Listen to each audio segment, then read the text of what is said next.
विजयनगर का जमींदार रामचंदू तेनालीराम का परम मित्र था। उसके 3 पुत्र थे। एक बार चंदू बहुत बीमार हुआ। अपनी मृत्युशैया पर आखिरी सांसें गिनते हुए अपने तीनों पुत्रों को बुलाया और कहा, मेरी मृत्यु के बाद मेरे पलंग के नीचे खोदना। इतना कहकर चंदू का स्वर्गवास हो गया। पिता का अंतिम संस्कार करने के पश्चात पुत्रों ने उसके अंतिम आदेश का पालन करते हुए उसके पलंग के नीचे खोदना शुरू किया। जमीन में से एक के ऊपर एक रखे 3 मटके निकले। सबसे ऊपर वाले मटके में मिट्टी भरी थी, बीच वाले मटके में गोबर भरा था और सबसे नीचे वाले मटके में तिनके थे।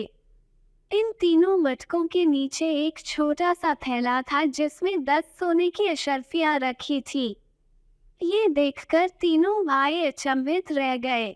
मुझे यकीन है कि इन तीनों मटकों के द्वारा पिताजी हमें कोई संदेश देना चाहते थे। बड़ा भाई बोला, लेकिन वो संदेश है क्या?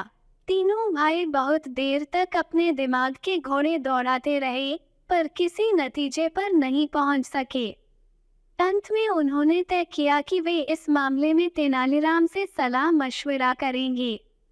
तेनालीराम के पास जाकर उन्होंने पूरी बात बताई और सलाह मांगी। उनकी बात सुनकर तेनालीराम बहुत जोर से हंसा। तुम्हारे पिता एक चतुर इंसान थे। उन्होंने पहेली बुझाने का भी बहुत शौक था। तेनाली ने कहा, मेरे विचार से यह उनकी अंतिम पहेली है जिसका हल ढूंढने का जिम्मा तुम पर डालकर वे स्वर्ग सिधार गए। दरअसल ये पहेली बेहद आसान है। ध्यान से सुनो। तुम कहते हो सबसे ऊपर वाले में मिट्टी भरी है। इसका अर्थ है कि वे अपने सबसे बड़े पुत्र को अपने खेत देना चाहते हैं। बीच वाले मटके में गोबर भरे होने का अर्थ है कि वे अपने दूसरे पुत्र को सभी जानवर और गौशाला का जिम्मा सौंपते हैं।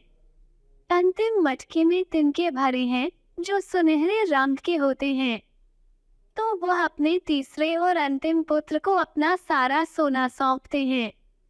तेनालीराम की बात सुनकर तीनों भाइयों की बाछें खिल गई। जायदाद के बंटवारे का ऐसा अनोखा तरीका न कभी किसी ने देखा था, न सुना था।